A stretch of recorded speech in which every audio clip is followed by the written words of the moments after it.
Tá, então eu vou começar aqui, compartilhando.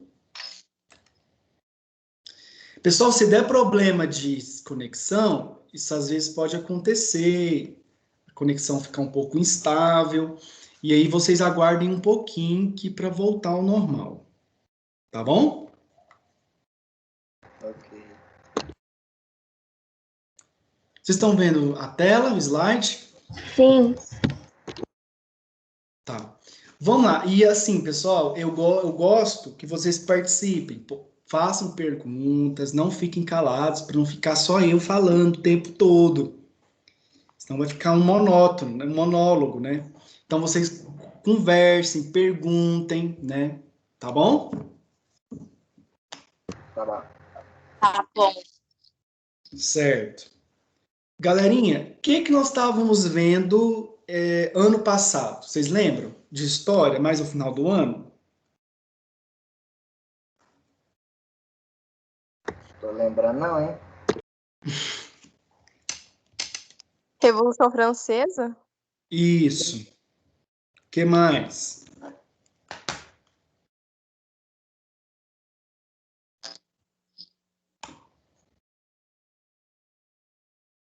De história do Brasil, o que nós vimos?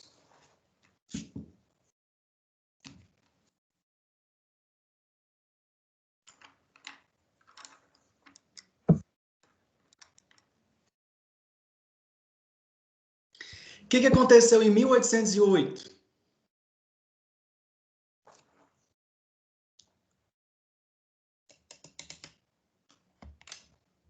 No Brasil?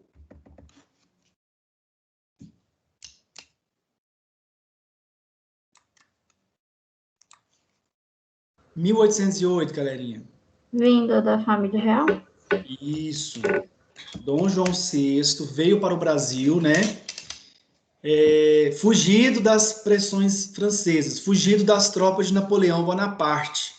Então, Napoleão armou todo o seu exército para invadir Portugal. Quando chegou em Portugal, não tinha ninguém lá. A cidade estava vazia. Toda a corte portuguesa pegou tudo que era de riqueza de Portugal, tudo que era de mais valoroso e trouxe para cá, né, para o Brasil. Da mesma forma, quando eles foram embora, eles também levou tudo embora. Então, tudo que eles levaram, trouxeram para cá, eles levaram embora, né, o que a gente vai estudar hoje. E aí, galerinha, um país em específico vai atuar protegendo a corte portuguesa. Que país é esse?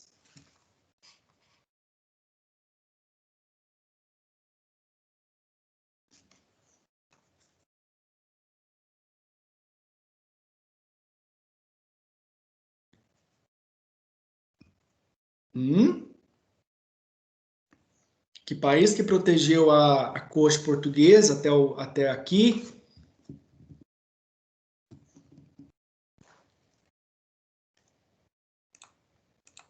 Inglaterra? A Inglaterra, muito bem.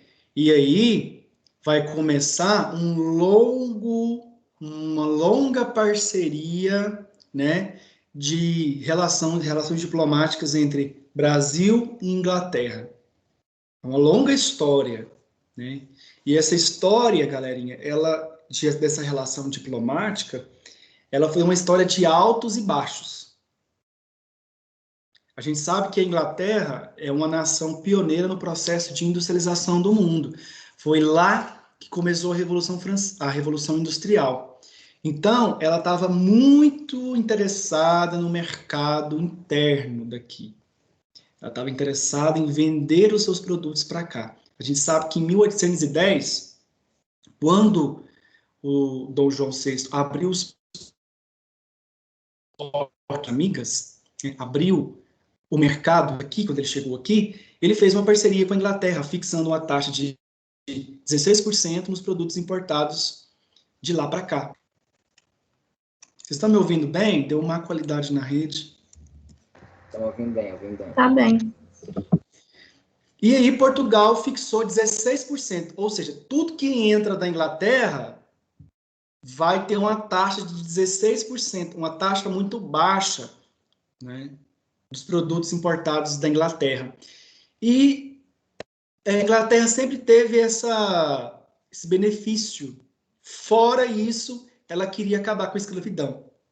A Inglaterra começou a pressionar o Brasil para acabar com a escravidão, porque era ruim para a Inglaterra. Ela não tinha mercado direito aqui. Tinha muito escravo, escravo não tem poder de compra. Se você acabar com a escravidão, você está permitindo com que mais pessoas possam comprar produtos. Isso é bom para a Inglaterra. Então, a Inglaterra, ela vai ser muito esperta. Ela foi muito esperta nessa relação com Portugal, né? E aí, galerinha, então, de 1808 até 1822, ano após ano, a coroa foi dando um aspecto mais de independência, né? Principalmente quando Dom Pedro I, né, galerinha, impõe a questão do dia do fico. O que é o fico? O fico, Portugal queria que Dom Pedro voltasse para lá, queria que ele assumisse o trono português, só que ele não queria, ele acabou ficando aqui. É o que nós chamamos de dia do fico, que é o dia do fico fundamental para o processo de independência. E eu pergunto para vocês, quem apoiou Dom Pedro I no processo de independência? Qual grupo que apoiou ele?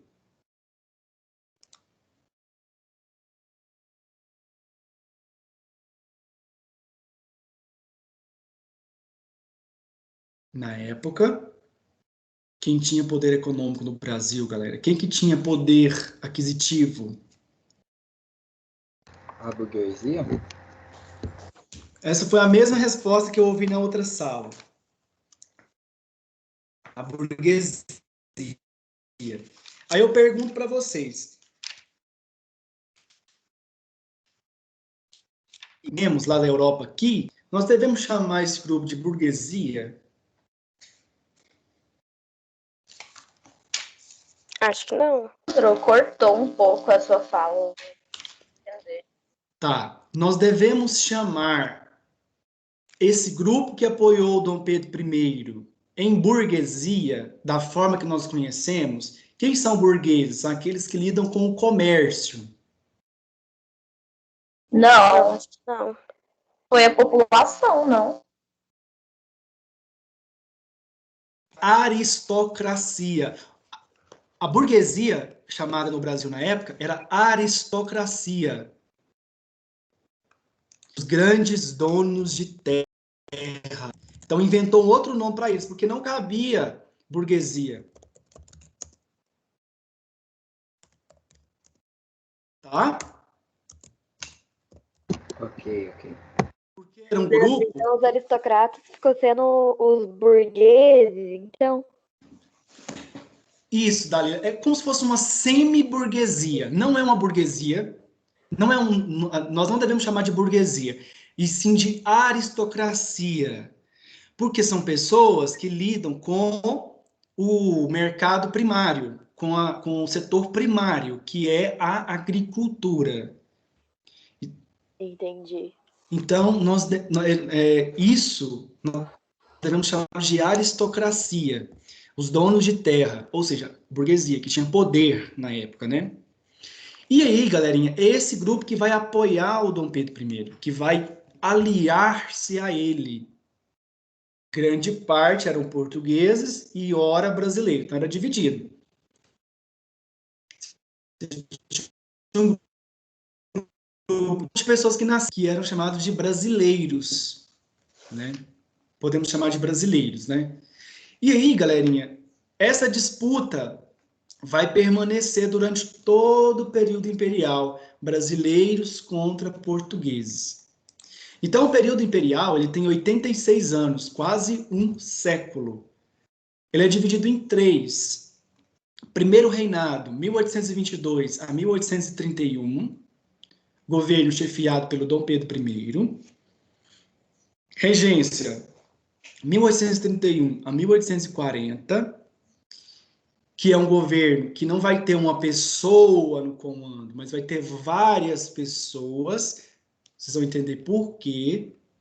Na outra sala, eu não consegui entrar no período regencial. Eu acredito que aqui também não. Nós vamos só até primeiro reinado, né? E por fim, é o segundo reinado, de 1840 até 1889. Então, vocês veem, um período muito longo, né?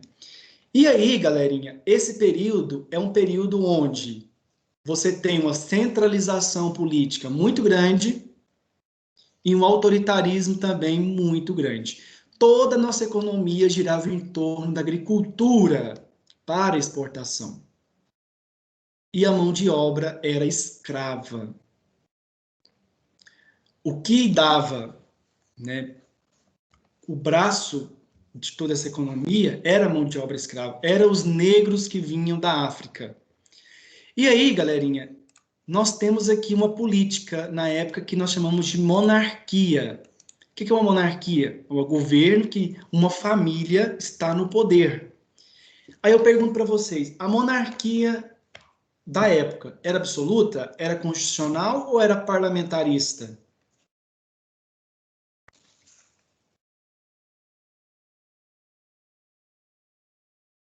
Absoluta? Por quê?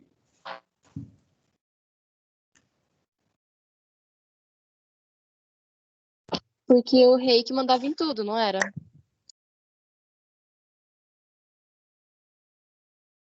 Porque o poder era centralizado em uma família? E tudo, lembrando, isso é fato que existiu, que é a monarquia.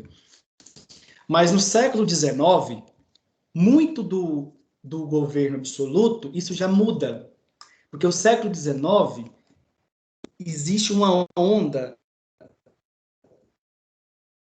libertária no mundo, em que esse governo absoluto, ele não consegue se manter mais como interessante. Então, cria-se governos e criam-se monarquias constitucionais, que são alicerçadas, né, que são influenciadas por uma constituição, né, ou constitucional ou parlamentarista. Então, esse governo absoluto, né, que foi esse governo idealizado lá no século XV, né, que nós estudamos lá no primeiro ano, que era o governo onde o rei manda tudo, ele tem um poder ilimitado, no século XIX, isso vai cair de moda.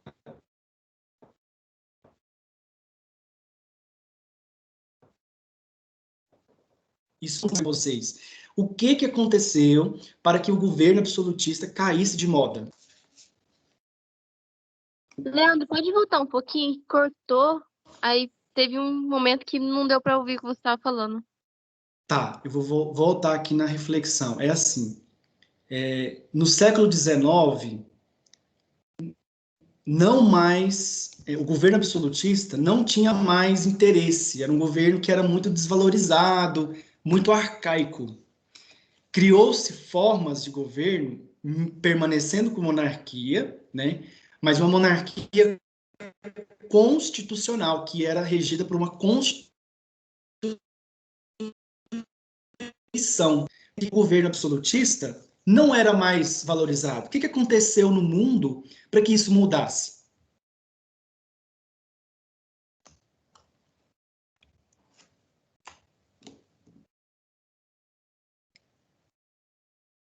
Vocês ouviram bem? Deu uma travadinha aqui. Tá travando um pouco sua fala. E ouvindo bem? Não, A não conexão, tô te ouvindo bem.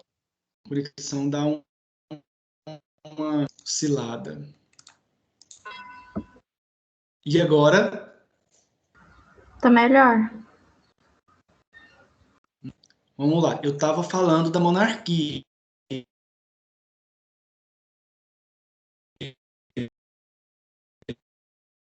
Tá travando de novo, Leandro.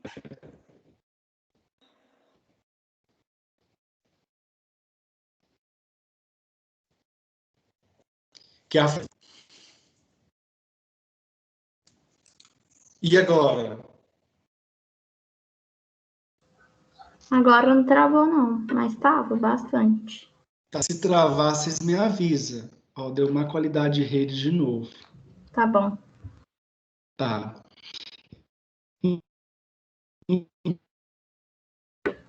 Tá travando. Então, galera, Tá tá travando. vendo? Tá. Vamos ver. E agora? Minha voz.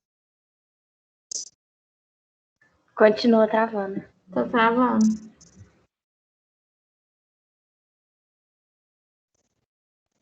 Tá dando má qualidade.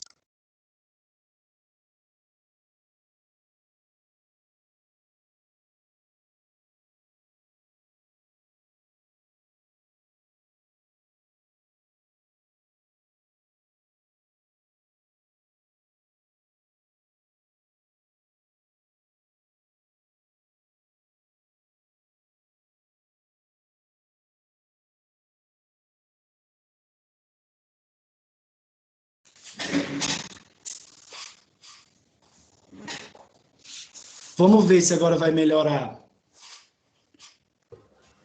Tá melhor. Tá. Vocês me avisem se parar. Ok. Tá, então, quando ocorreu a independência, em 1822, a forma de governo que foi adotada foi uma monarquia. Só que não foi uma monarquia absoluta, como nós conhecemos até então, lá, que é uma monarquia que foi criada no século XV, 16, 17. É muito valorizada nesses 3 séculos, 15, 16 e 17. Só que a monarquia que foi implantada foi uma monarquia constitucional, que é regida por uma constituição. Por que que não foi uma monarquia absoluta? O que que aconteceu no mundo? Que fatos, que fenômenos que aconteceram que fez com que nós tornássemos uma monarquia constitucional?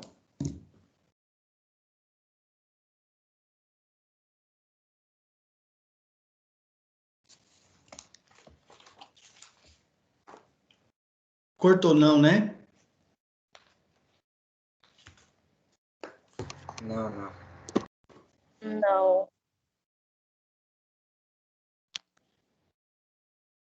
O que que aconteceu no mundo que fez com que o absolutismo perdesse espaço? Foi a Revolução Foi a Revolução. Francesa? Francesa? Isso. A Revolução Francesa, ela marca, né, a queda do absolutismo enquanto poder, porque ela implanta no mundo uma nova forma de poder, que é o governo liberal, um governo que ele é influenciado por uma constituição. Tem a ver com aqueles divisão dos 3 poderes? Tem, com o iluminismo, né, e com a Revolução Francesa, a ideia de divisão do poder em 3 passou a ser disseminada no mundo. E o Brasil adotou isso no século XIX. Executivo, legislativo e judiciário. Tudo isso, galera, é herança do movimento iluminista, que concretizou, né, que implantou isso na teoria e na prática com a Revolução Francesa. E isso se espalhou pelo resto do mundo, como uma forma de governo ideal. Então, o governo de Dom Pedro I será constitucional, baseado numa constituição. Monarquia é diferente de república. Hoje nós vivemos numa monarquia, numa república presidencialista e não parlamentarista, que é diferente. República parlamentarista é aquela que dá ao Congresso um poder muito grande, que é a ideia de primeiro-ministro. Primeiro-ministro, ele manda. Não é a figura do presidente, sim do primeiro-ministro. E aí, galerinha? Nós tínhamos 3 grupos políticos na época. Antes, não havia essa ideia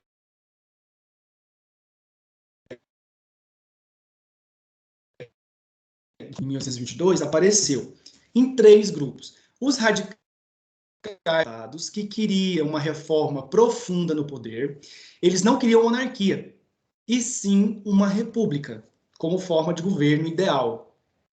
Os conservadores, que eram monarquistas absolutistas, eram pessoas que eram a favor da monarquia, ainda de caráter absolutista, e os moderados, que eram monarquistas mais constitucionais.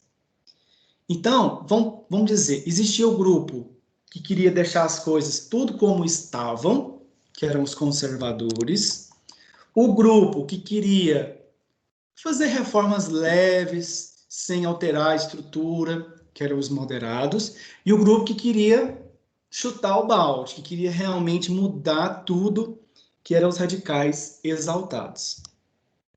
Aí eu pergunto para vocês, quem tinha protagonismo durante esse período? Desses 3 aqui, quem tinha protagonismo? Os moderados ou os conservadores? Isso. Mais conservadores do que moderados, mas os 2. Os radicais exaltados não tinham força. Tudo que eles falavam, ninguém queria ouvir, ninguém estava nem aí. Por quê? Porque a monarquia queria deixar as coisas como estavam. Ela não estava interessada em fazer reformas profundas no Brasil. E o que eles não queriam mexer? Não queriam mexer na escravidão, não queriam fortalecer outros grupos, a não ser a elite agrária, não queriam implantar políticas públicas que melhorassem a vida das pessoas mais pobres, né? Então, deixar as coisas tudo como estavam. E aí, galerinha, o Dom Pedro I, como eu falei para vocês, ele se tornou, na época, um herói nacional. Ele era um grande herói. Ele foi apoiado pela elite agrária, pela aristocracia, né? Cabia ao Dom Pedro I criar uma constituição. Era tarefa dele nomear um grupo de pessoas para que eles escrevessem a Constituição do Brasil. E isso não é uma coisa que se faz do dia para a noite. É uma coisa que já estava se debatendo desde 1822. Né? Dom Pedro I já pediu pessoas para fazer uma Constituição para ele. Que era... Quem que fez a Constituição para ele? O grupo dos moderados e conservadores. Essa Constituição, galera, ela foi dissolvida em 1823. Ela não foi aceita pelo Dom Pedro I. Ficou apelidada de Constituição da Mandioca. Ela dava poder aos grandes proprietários de terra. E ela se tornou uma Constituição muito liberal na época. E o Dom Pedro I ele não queria tornar o governo dele muito liberal. Ele queria um governo mais centrado nele, na figura dele. E essas pessoas que escreveram essa Constituição deram poderes aos grandes donos de terra. Né? E isso o Dom Pedro I não gostou, ele acabou jogando essa Constituição no lixo. Ele prendeu, nomeou um novo conselho para se criar uma nova Constituição. É o que nós chamamos de Noite da Agonia. Era como se fosse a invasão do Capitólio do lado dos Estados Unidos. Aconteceu daquele jeitinho. Né? Dom Pedro I não aceitou, ele falou que não queria aquela Constituição, e ele vai promover uma nova Constituição que ele mesmo vai pedir para fazer de acordo com os interesses dele, que é a Constituição de 1824, que mesclava medidas liberais junto com medidas conservadoras. Vocês entenderam por que ele queria uma Constituição de acordo com os interesses dele?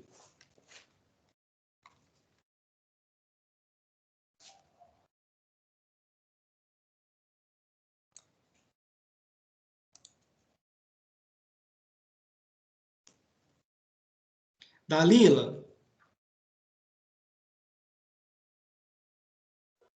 Sim. Dalila, você acha que o Dom Pedro I, nessa altura do campeonato, fazendo isso, né? Ele está se mostrando um liberal ou um absolutista? Aí eu acho que mais liberal, né? Você acha que mais liberal? É. Quem concorda ou discorda da Dalila?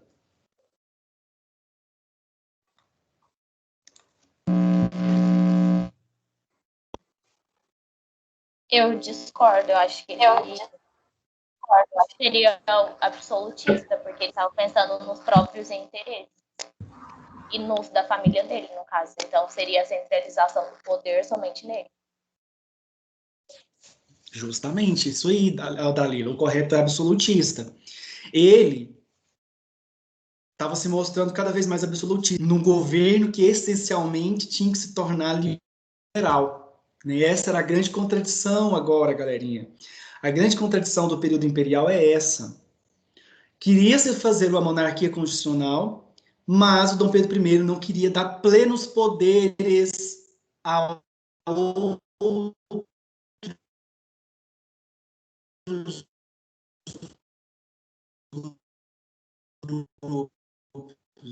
mas um cara que queria centrar os poderes nele e não nos grupos que o conduziram ao poder. Então, esse é o grande problema, galera, inicial do governo dele.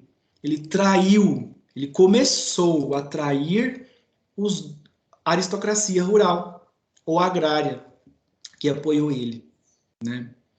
Então, é um golpe já, é uma traição muito séria que isso começou a abalar o prestígio que ele tinha.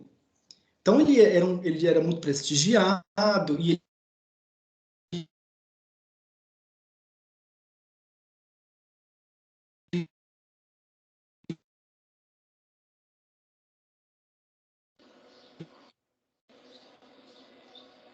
começou dessa Constituição. Era uma monarquia constitucional hereditária, a família estaria perpetualmente no poder, o poder passaria de pai para filho,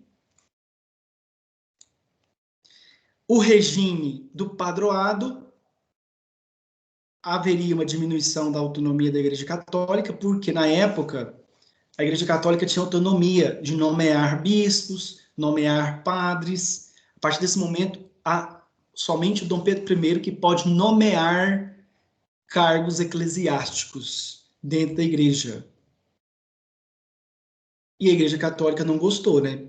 Por quê? Porque isso vai ter agora influência do Dom Pedro I. O que ele quer? Ele é muito esperto, ele quer nomear pessoas que são a favor dele, né? Governo unitário e centralizado, na figura do Dom Pedro I, na figura do governo central. Não há liberdade política ou econômica para a província, para as províncias, na verdade, né? Na época, galera, não era estado da forma como a gente entende hoje. É província, província do Maranhão, província de Goiás, província de São Paulo.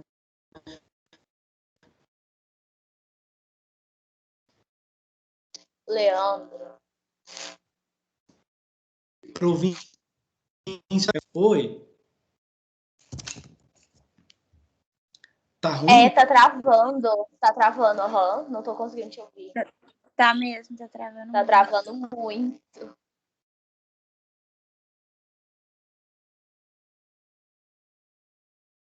De que ponto?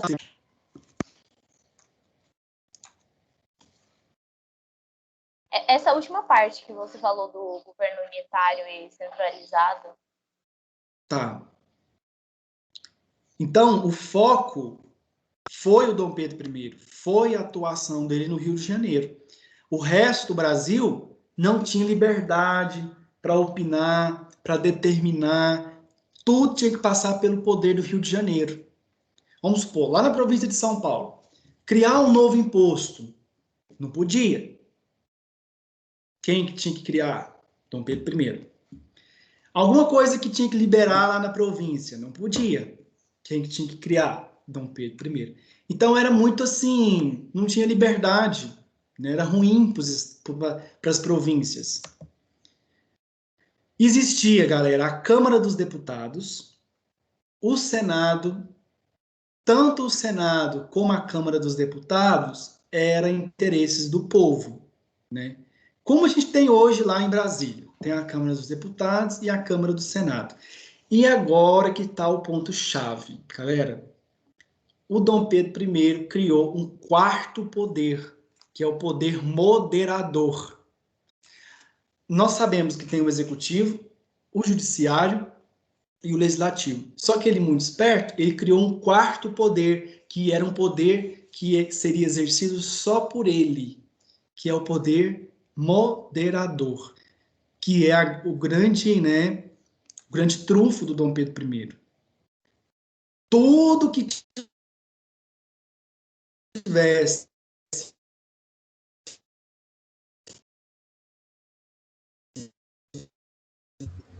Tá travando, Leandro.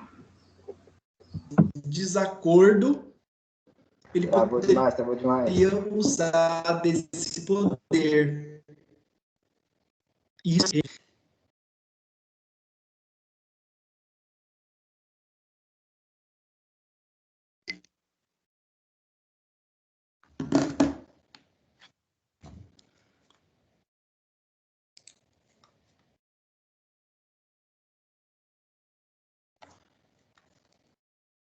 Talvez eu acho que você desligar a câmera e deixar só passando o slide, eu acho que ajuda.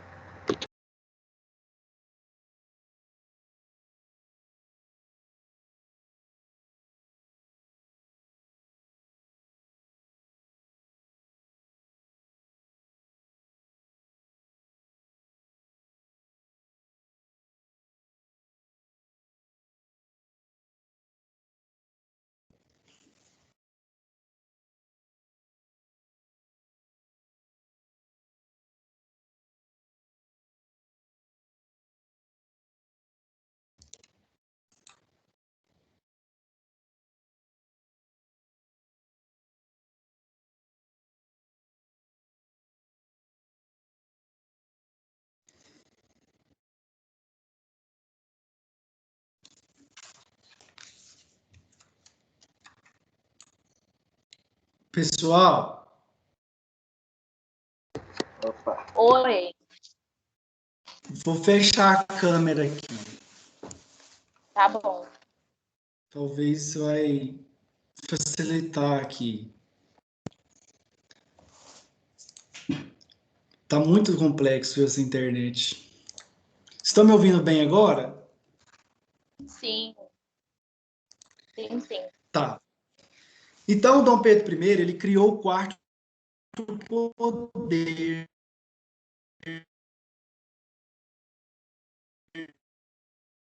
Uma grande trunfo na mão. Se ele discordasse de qualquer coisa, ele agir de forma arbitrária. Porque na concepção do poder constitucional, quem decide as leis é o legislativo. O presidente, o rei, ele só autoriza ou não.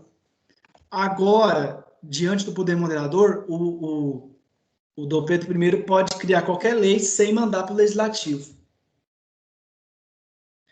Então, era uma forma de poder muito estranha para a época, né? Tá vendo que o poder moderador está acima de todos os outros poderes? Acima do executivo, do legislativo e do judiciário, né? E aqui vinham os outros poderes, ó, a Assembleia Geral, o Senado, a Câmara dos Deputados, Conselho de Estado, os presidentes de província e os conselhos provinciais. E o Supremo Tribunal da Justiça. Então, o poder moderador é o poder que está acima de todos os outros poderes. Na época, pessoal, só votava quem tinha dinheiro, alto poder aquisitivo. Os deputados estaduais e federais representavam o povo. O Senado representava o Estado. O senador era vitalício, o Senado. Todos os senadores, eles eram escolhidos pelo imperador. Ele nomeava pessoas da confiança dele, né? Então, o sistema eleitoral era o seguinte: você tinha eleitores de paróquia que votavam em eleitores de província. Os eleitores de província escolhiam os deputados. Então, você tinha um sistema de votação assim, ó. Um grupo votava em outro, e esse grupo votava nos deputados, que é quem tinha 100 mil réis na época. Só quem tinha muito dinheiro que votava em deputados e federais e estaduais, né?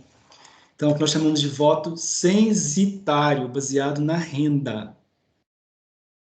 Então, o sistema eleitoral era liberal, mas não democrático. Havia sufrágio eleitoral, defendia ideias liberais, lei igual para todos, liberdade de pensamento, opinião, imprensa, religião, direito à propriedade privada, ensino gratuito, entre outros. Então, galerinha, o governo do Dom Pedro I, ele não foi um governo que encarou uma situação confortável no Brasil. Havia uma crise das exportações, concorrência com outros produtos, açúcar cubano, o açúcar de beterraba. Outros lugares passaram a comercializar açúcar. Não era só o Brasil, até então o Brasil era o grande produtor de açúcar no mundo, né? Aí outros países entraram em concorrência com o Brasil. E o que piorou a situação? Guerras de independência. Brigas entre portugueses e brasileiros geraram muito gastos para o Estado. Dom Pedro I tinha que injetar muito dinheiro para combater as guerras de independência. Lugares que não aceitavam a presença dos portugueses. Por quê? Porque os portugueses estão aqui, sendo que nós já fizemos a independência. Havia uma briga muito grande, né?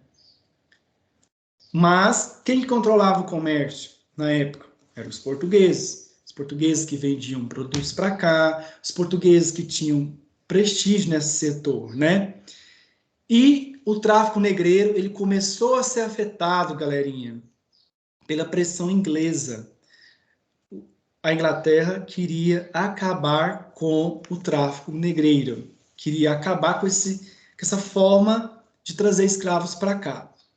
E quando a família real foi embora, ele levou todas as riquezas do Banco do Brasil. Rapou tudo que tinha de riqueza aqui e levou para Portugal. Da mesma forma que eles tiraram de lá quando eles saíram de lá, eles tiraram daqui quando saíram daqui também, né? Perguntas, galerinha?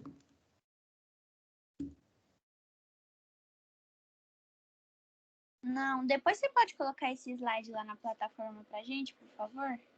Posso. Aí eu coloco lá. Quando acabar a aula, eu coloco. Tá bom, certinho, obrigada. Por nada.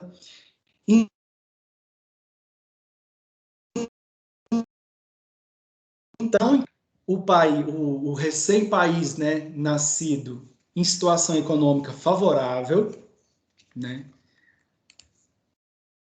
estava péssimo, concorrência acirrada com outros países. E ele tinha que gastar muito dinheiro resolvendo guerras aqui dentro do Brasil. Isso levou ao que nós chamamos de um endividamento do Estado. Ele gastava muito dinheiro, né, com certos problemas. E ele pegava muito dinheiro, galerinha, com os ingleses, né? Os ingleses viviam emprestando dinheiro para o Brasil, sempre, né? Sempre, sempre, sempre, sempre. O governo brasileiro pedia muito dinheiro para os ingleses e endividava muito o Estado em relação a isso. E os ingleses não paravam de emprestar. Eles eram muito espertos, por quê? Porque eles queriam que o Brasil ficasse girando na órbita da Inglaterra. A Inglaterra tinha um interesse muito grande no mercado interno, né? Portugal pediu uma indenização. Quando nós separamos de Portugal, Portugal pediu uma indenização altíssima para o Brasil, que o Dom Pedro teve que pagar. Reconhecimento da independência, galera. A Inglaterra exigiu a renovação do Tratado de 1810, tratado firmado quando a coroa veio para o Brasil. Então, o que é esse tratado? Fixava uma taxa de 16% nos produtos importados pela Inglaterra. A Inglaterra, ela queria benefícios, ela queria que tivesse um imposto barato, né, quando os produtos dela chegassem aqui. Fora isso, né, galerinha? Na época não tinha exército. Na época não tinha exército. O governo brasileiro não tinha um exército formado. Então ele teve que trazer gente de fora, soldado de fora, para conter as revoltas aqui no Brasil. Teve uma revolta muito séria, que é o que nós chamamos de Confederação do Equador. Uma parte do Brasil queria se separar, Pernambuco até o Ceará. Eles queriam fazer um país em separado. Eles eram contra o governo do Dom Pedro I. E eles lutaram, conseguiram, mas foram sufocados pelas tropas do Dom Pedro I. Ele acabou com a Confederação do Equador, gastou muito dinheiro para combater essas pessoas. Imagina se essa parte do Brasil se separasse, hein?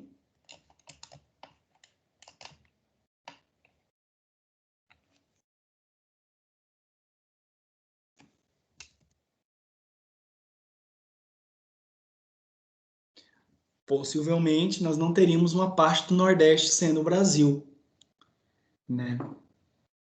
E Pernambuco, galerinha, é uma região muito estável, né? Desde o início do processo de colonização.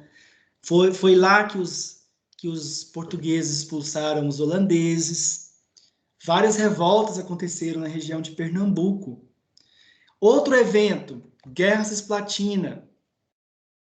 A província Cisplatina era anexada ao Brasil. Era uma região do Brasil, lá no sul, que o Dom João VI anexou, tornou-se do Brasil. E essa região queria se separar do Brasil. Tornou-se o que nós chamamos hoje de Uruguai. O Uruguai, hoje, galera, era uma região no Brasil. Dom Pedro I tentou conter e não conseguiu. Gastou muito dinheiro, mas não teve resultado. Guerra Cisplatina. Essa região, galera, é uma região muito importante, porque lá tem rios que são muito importantes para navegação. É uma região de circulação econômica. O Brasil precisava dessa região para exportar produtos para a Argentina, para outros lugares do mundo. Por isso que era uma região importante, que o Dom Pedro I não queria abrir mão dela, né? Mas, infelizmente, houve a independência do Uruguai. Perguntas, gente? Não, tranquilo. Para terminar, já estamos indo para a parte final. Tudo isso, galera, acabou com a Constituição de 23, impôs a Constituição de 24, criou o poder moderador, sufocou revoltas no Brasil, gastando muito dinheiro do Estado. Consequentemente, ele aumentou impostos. Tudo isso vai causar um desgaste político muito grande, um ódio anti-lusitano, um ódio contra os portugueses. E o Dom Pedro I era um português, né? Fora, ele estava interessado no trono português, porque o pai dele morreu em 26. E outra pessoa entrou no cargo, mas ele queria o cargo, mas ele não queria deixar o Brasil. A mulher dele morre. Muitas pessoas estavam atribuindo a morte dele por conta do Dom Pedro I, que era uma pessoa muito conhecida, uma pessoa que era muito amiga de todo mundo, e a dona Leopoldina morreu. E ele também tinha relações com uma outra pessoa, ele tinha um amante que era, meu nome aqui fugiu da minha cabeça, ele tinha uma relação com outra mulher, né, também. Na época isso era escondido, né? Não era assim, disseminado, né? Para piorar, um jornalista morreu lá em Minas. E ele escrevia contra o Dom Pedro I. E muita gente falou que quem mandou matar o Líbero Badaró foi o Dom Pedro I. Isso causou uma revolta ainda maior, porque ele foi para Minas. Quando ele chegou em Minas, ele tentou resolver a situação lá, voltou para o Brasil, os portugueses fizeram uma grande festa para ele. E aí houve uma briga muito séria no Rio de Janeiro entre portugueses e brasileiros, que nós chamamos de Noite das Garrafadas, que foi uma briga onde brasileiros e portugueses brigaram muito né? Teve muita morte, muita guerra, muita violência. E aí ele acabou com o ministério composto por brasileiros e piorou, fez o ministério composto por portugueses. E ele resolve ir para Portugal, né? Já estava desgastado, já estava sendo inimigo do povo, ele volta para Portugal e deixa o trono dele para o filho dele de 5 anos de idade, que é o Dom Pedro II, que na época se chamava Dom Pedro de Alcântara, que foi preparado para se tornar rei, viu, gente? Acabou a aula. Pessoal, 1 minutinho só.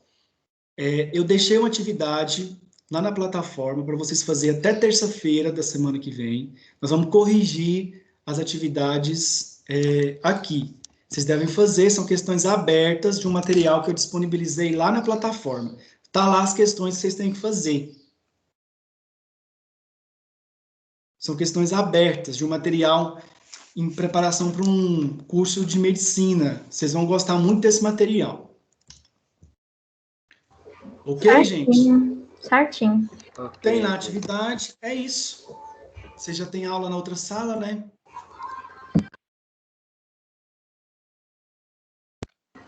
Eu não sei, vou ver ele agora, eu acho.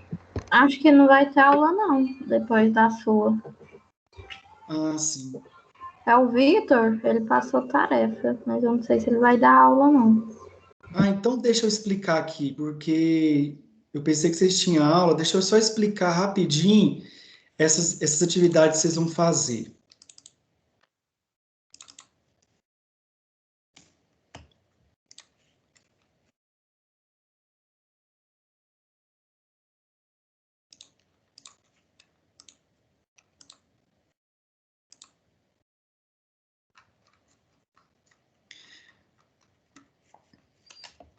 Esse material aqui, gente, é um material que tem muitas questões, tanto abertas como fechadas.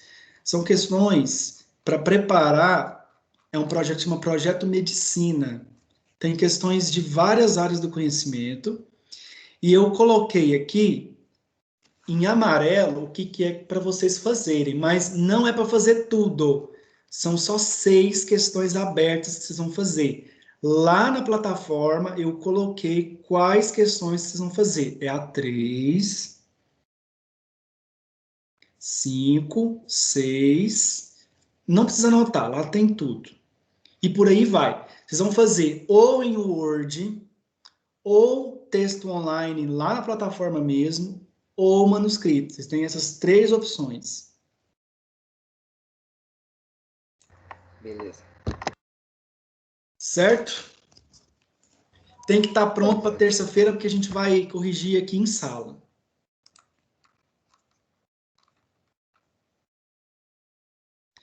Certo. É para copiar as perguntas também, né? Não precisa, Mariana. Tá, só as respostas. Só as respostas. Bom, se alguém não tiver nenhuma pergunta, a gente vai encerrar. A aula e o slide você vai pular na plataforma? Isso. Inclusive, eu vou parar a gravação e vou salvar ela, vou colocar lá na plataforma. Tá bom, obrigada. E o slide também. Pessoal, vocês têm alguma dúvida, alguma coisa que vocês não entenderam? Ficou confusa? Pode falar? Tá bem tranquilo, por enquanto. Ok, então.